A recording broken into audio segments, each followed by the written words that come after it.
যারা ইসলামিক হাদিস শুনতে ভালোবাসেন তাদের জন্য এই ভিডিওটা, আর যারা ইসলামিক হাদিস শুনতে ভালোবাসেন না তারা এই ভিডিওটা স্কিপ করবেন। যে আল্লাহকে ভয় করে আল্লাহ তার জন্য বের হওয়ার রাস্তা করে দেন, আর তাকে এমন উৎস থেকে রিজিক দেন যা সে কখনো ধারণাও করেনি।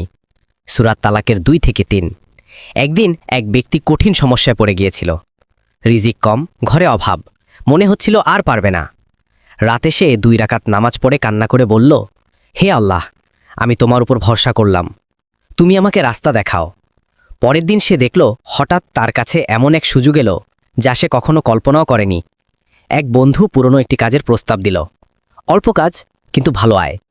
ব্যক্তি বুঝল এটা আল্লাহর দেওয়া সেই রিজিক যা তিনি প্রতিশ্রুতি দিয়েছেন কোরআনে।